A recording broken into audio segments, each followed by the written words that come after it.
I could see from the first day that it's someone that is so professional. So you could see the way that he talks, the way that he understands football, he understands what Newcastle United is. Very sad to hear about your retirement. Was always also excited by the knowledge that you had of the North East. It was something that I always welcomed and always very, very much valued. The players too want to say we're sorry you're standing down after 25 years as commentator. Thank you for all you've done for the club in that time, and we wish you all the best. Congratulations, Mick, on 25 years, and best wishes in your retirement. Long since been an adopted Geordie, I think you know that already, and rightly so. You've just heard from Rafa Benitez, Chris Hughton, Jack Colback and Steve Harper on the legend that is Mick Lowes, the voice of the football. If you didn't have Sky Sports, if you didn't have premium football, you only had Mick Lowes to rely on, and this man had passion throughout his veins. He is Mr. Newcastle United. Today we interview Mick. The first question we asked Mick is, how did he come about commentating on Newcastle games? I was working in London. It was 1991. I'd just done the World Cup finals in Italy with Jonathan Pearce, Bobby Moore, and I was pretty much set in London, but I was number 2 in London. And Jonathan Pearce was the sports editor and was doing all the main commentaries, and I'd got a liking for commentary. I obviously love football, so I started looking around, and the BBC advertised here in the summer of '91. My old man was from the North East, so I knew the North East, I knew football, I knew Newcastle and Sunderland and the size of the clubs. So I just applied for the job and got it. And then was just incredibly lucky, because in 1991 there was nothing happening here. There was nothing happening down the road at Sunderland, and within 6 months Ozzy had got the sack, Kevin had got the job, and the rest, as they say, is history. Now, with Mick not being from the area, did he have any concerns about taking the role? Would the Geordies accept him? No, not so much, no, because as I said, all my dad's family are from Durham.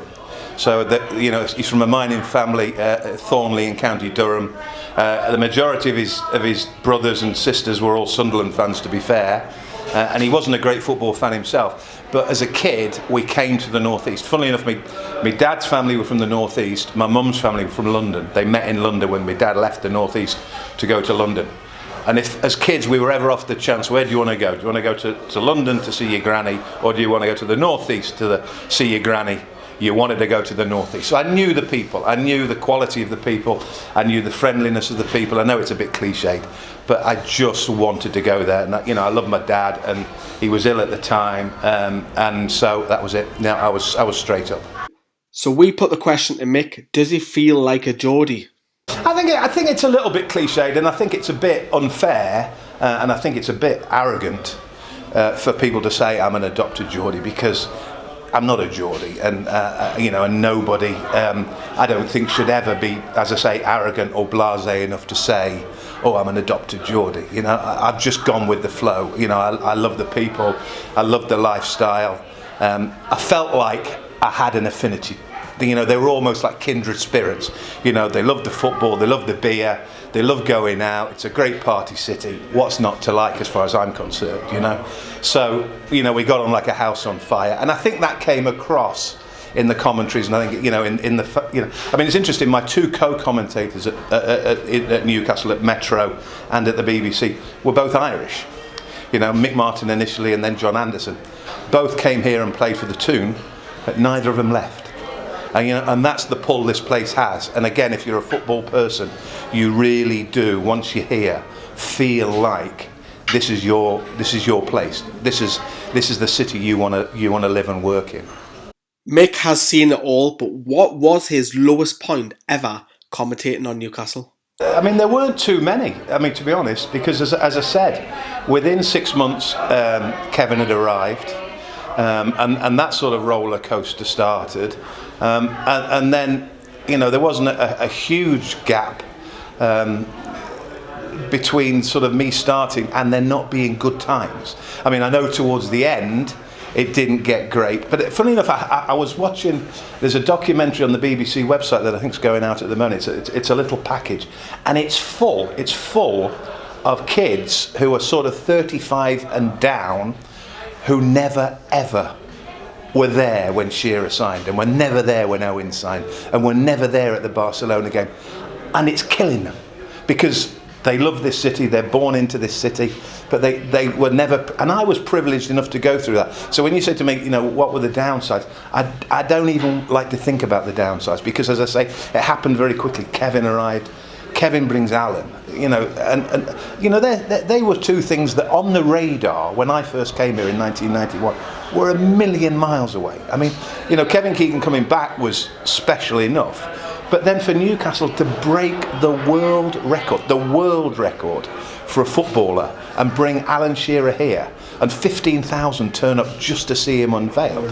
It's incredible. It's incredible. So, it didn't get great towards the end, and obviously, when the new regime kicked in, it got a bit problematic. But yeah, I'd hate to even rack my brain to think of, that was the all-time low point, or that was a point where I thought, I don't like this. I never didn't like it, So Mick likes to look at the positives when he looks back at Newcastle, but what was his ultimate best moment for him commentating on Newcastle? Loads. Grimsby, because Grimsby, even though Kevin was here and it was going to happen, you still need it to happen. You can support the best team in the world and you can get close. I mean, there's teams in the Championship who've gone close and never got in the Premier League and then dropped away. At the first time of asking, that night at Grimsby, we got out of that division and into the top flight. I've never seen as many photographers round a dugout in my life. The referee blows. It's all over. The Premier League and the Division 1 Championship go to Newcastle United. Players race off with grins and smiles as broad as you like, but these are the sort of celebrations worthy of championships, worthy of promotion to the Premier League. The celebrations have started.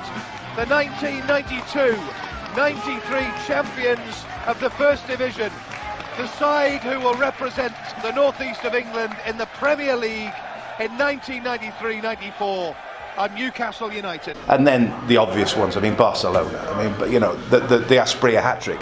But that still makes the hairs on my arms stick up. And Asprilla that night and Gillespie that night. And funny enough, I saw a team picture from that night. And there was, it wasn't the greatest team that Newcastle ever had, in my opinion. We had better teams later on, but that night against Barcelona was just out of this world. And then you could talk about Croatia, Zagreb and Ketspaya, qualification to the Champions League, so we wouldn't have even played Barcelona if it hadn't have been for Timuri Ketspaya in Zagreb that night. The cup finals, all right, there were disappointments, but they were great days, great weekends. The semi-final against Chelsea, just so many. And of course, through the years, Mick would have seen a lot of managers come in and out of that door, but was there anybody that he wasn't too keen on? Not really. I never really had any problems with any manager in particular. Ruud Gullit was very standoffish. Some are more approachable than others. That's where, Graham Souness and Kenny Dalglish weren't particularly liked, but I got on with them fabulously well. And they are great people. They are great people. Souness, I could listen to Souness all day on TV. I know, people in this city might think that he didn't do great here, but UEFA Cup quarter-final, FA Cup semi-final, it all comes back, and we're saying this increasingly nowadays, be careful what you wish for. We've got a great manager at this minute in time, but back then, Souness was doing pretty decent things, Dalglish was doing pretty decent things. It was just more the style of football. He inherited a side without a reserve team, so he had problems. But no, I think Ruud Gullit was the only one who had any great difficulty, but that was only because he distanced himself from everybody. He didn't really let anyone get close. The rest of them, the Hutons, the Roders, that level, your Dalglishes, your Keegans, your Souness's, Shearer, of course, fantastic. No real surprise here, Ruud Gullit was the standoff guy. Now, Mick has worked, as I said just before, with several of managers at Newcastle, but who did he really like? Kevin first time around was incredible.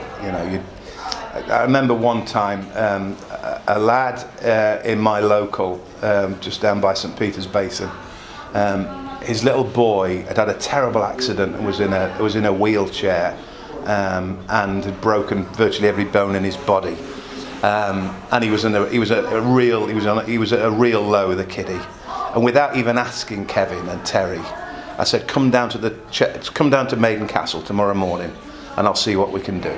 So they wheeled the kiddie in, and I had 5 minutes with Kevin beforehand.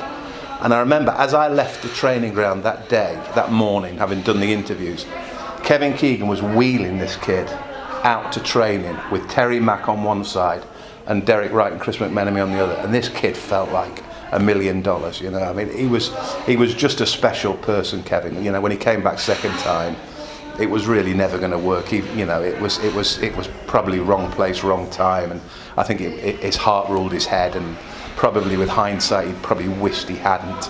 And you know, the lawsuits, etc. But no, he was fabulous. Dalglish, all of them really. I mean, but I would say probably Kevin first time around. Mick had just mentioned Kevin Keegan there, so we asked Mick what his thoughts were on some of the things Kevin said about his time at Newcastle in his latest book. To be honest with you, I haven't read it, and I'm not being funny, but I'm not a great book reader, full stop. Never mind football books. I've read extracts from it in newspapers and online. I've read extracts of it. But there's a part of me just thinks it's gone, you know. I know that on occasions it's nice to get things out there and let the fans know your side of the story. But for me, you pretty much know that side of the story anyway, and so there's not really an awful lot in a book that I wouldn't know already. But I mean, it is nice to. But there's been a part of me when I've read the extracts that makes me think that it's just like opening up old wounds, and particularly when that regime is still in place at Newcastle. I don't necessarily think it's helping the situation. It might be cathartic to Kevin to get it out there, and I'm sure he wants to have his say, and he's fully within his rights to have his say. But I just think it reminds people here that things aren't great, you know. 20 seconds of added on time to play. Mitrovic knocks it down. Richie, the shot! It's gone in! And Newcastle United have won it at the death with Dwight Gale's hat-trick goal. Well, 2 in the space of seconds, and Dwight Gale has somehow turned and delivered a killer blow. McGovern got down, he couldn't keep it out, and Newcastle United have produced one of the great recent comebacks. Everybody remembers that Norwich game. What a comeback. Now, where does Mick channel his passion in commentating? Where does he get it from?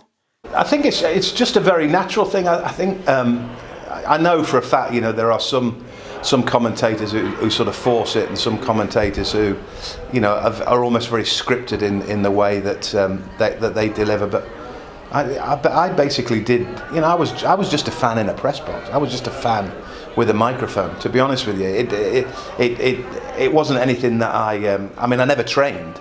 You know, most journalists, especially these days, you can't really get a job without having a postgraduate degree or some sort of qualification or certificate in journalism. And even back in the day, you know, you'll find that the majority, from sort of the 80s onwards, were trained and were fully qualified broadcast journalists. I was never that. I just, you know, I went back to Nottingham when I left college in London, and just stumbled into it, and then got a liking for it, and then got half decent at it, went to London, and then came here. So for me, it was just something that, you know, as I say, you're just watching a game of football, and you're lucky enough to be able to put into words the way you're feeling. And I really did no more than that. And as I say, I was just so lucky. You know, I mean, I had the best job, and I'd still, even now, I would say it's the best job covering this club. And I mean, all right, I used to joke about, you know, my counterparts even in big cities, even in your Manchesters, your Liverpools and Birminghams, people who did my job in those cities, whether it be with Liverpool and Everton, City, United, Villa, Birmingham, West Brom, wherever, they would go months on end doing nothing but doing an interview on a Friday, covering a match on a Saturday, doing an interview on a Tuesday, covering a match on a Wednesday. Here, the circus came to town every 3 weeks to cover a story because 2 players had been fighting on the pitch, or a manager had left, or a manager had been sacked, or a player had been signed, or a world record had been broken. I mean, I was at the epicentre of the most talked about football club in Europe at one point, you know, and certainly the most talked about football club in this country, and everybody's second team. So regardless of who you supported, everybody wanted a piece of Newcastle United for, you know, the best part of 10 years, even after Kevin had left. You know, Sir Bobby arrived, Shearer was breaking records, they were doing great things in Europe, and you know, and everybody, and this is what I hate about the current climate, and it just gives you an idea of how fickle football is and how fickle people are. You know, this city and this football club that everybody loved once upon a time is now taking great delight in sticking the knife into and ridiculing and deriding. And it's the same football club, and you are the same people, and these fans are the same people. And I just don't get it. You know, I understand it because I know the society in which we live these days. But this is a great football club, and this is a great city. So, you know, I was just the luckiest person. And as I say, going back to this, if people see it on the BBC website, and there might even be people watching this who took part in it, it was killing me looking at these young men and young women on this sort of part documentary saying, I wish I'd been around in 95, I wish I'd been around in 92, I wish I'd been around when Michael Owen arrived and 16,000 people turned up to welcome Michael Owen. And I remember Michael Owen, who'd been and done everything in football, walked out of the tunnel and he looked at me and looked at the Gallagher and went, Jesus Christ, you know? You wouldn't be anywhere else. Mick has seen a lot of press conferences over the years, but which one of them stands out for him? But it was April the 2nd, and that's why whenever anybody mentions Lee Bowyer and Kieran Dyer fighting, I always say to them, do you know what day it was? And they'll say, no idea. I say, April the 2nd. They'll say, well, how do you know? Because it was my birthday. And I wanted to go out for a pint on my birthday after I'd finished work. And we were hanging on because Souness had summoned the 2 of them onto the stage at St James's Park. So everybody's hanging around waiting. Everybody is on tenterhooks to see what they're going to do. So Souness is sat there, Kieran arrives, Lee Bowyer arrives, and we're just about to get to the nitty-gritty. We're just about to discover whether they've been sacked, whether they've been fined, whether they've been told to sling their hook, whatever. And everybody is like sat there thinking, what's he going to say? And Kath Cassidy, God bless her soul, the tea lady, walks round the corner with 3 cups of tea. And the whole place just erupted. And she went, I'm sorry, is something happening? You know, and it was, I mean, comical, but brilliant, you know. And there are just so many. I mean, you know, Sir Bobby and his Bobbyisms. I mean, you know, everybody. My favourite one was the one, and it wasn't in a press conference, but it was the one where when he brought out his first, I don't know if it was a biography or an autobiography, and he was signing copies at, I think it was Waterstones or somewhere in the Metro Centre, and the queue was out the door, and he's there and he's signing away, bless him. Best wishes, Bobby Robson. What's your name, son? Well, you know, blah-de-blah-de-blah. And he turns round at one point, because he's got his head down signing, and he turns round to the security guard and he said, how many left? And the security guard said, oh, there's hundreds, Bobby. And he's signing away. What's your name, son? And some bloke, it was in the Chronicle on the Monday, he's standing there with his book, and it says, to Peter, best wishes, Bobby hundreds. Because this guy had said hundreds as Bobby was signing, and he'd gone, best wishes, Peter, Bobby hundreds. Collector's item. Now, Mick has just mentioned Kath just before, and she was the tea lady at Newcastle for over 50 years. She knew everybody. How was Mick's relationship with Kath? Unbelievable. I mean, just incredible, and as I said before, just sums up the town, sums up the city, sums up the football club. You know, when I first came here in '91, the press room was about half the size of a postage stamp, and there was a little counter and a little room with about 3 seats in, and the old telephones that you used to have to pull the dial round. They were waiting for the written journalists.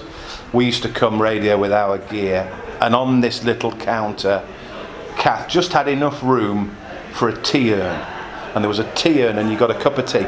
But she made sure that even if it meant the tea urn going on the floor, her picture of Jackie Milburn, which she had every day of her life at Newcastle United, was next to the tea urn.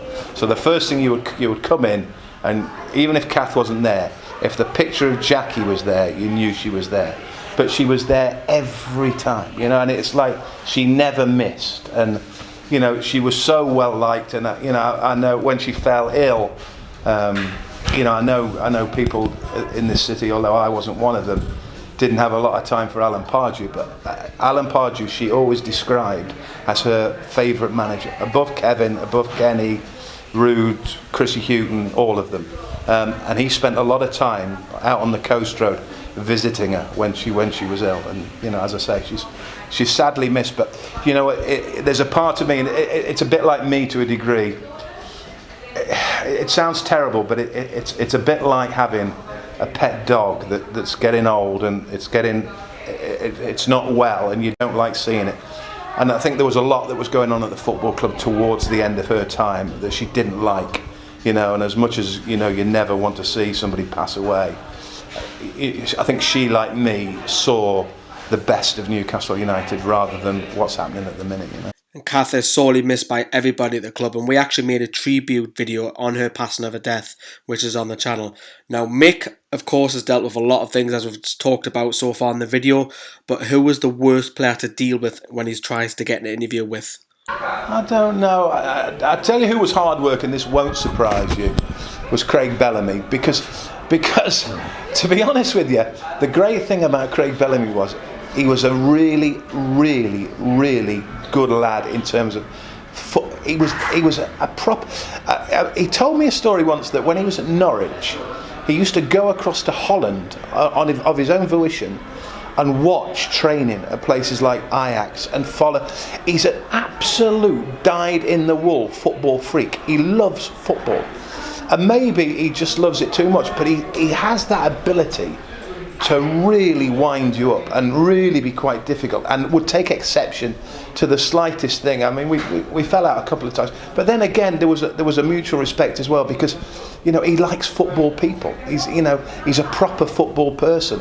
I mean, the only problems I ever had with players was the language situation, because increasingly you get more and more foreign players. And Newcastle, I don't know whether other clubs do it at all, but they went through a phase where they brought in interpreters, which don't really work for radio, in my opinion anyway, because the voice that the person is hearing on the radio without seeing a face is not the person that is going to go out and play on Saturday afternoon.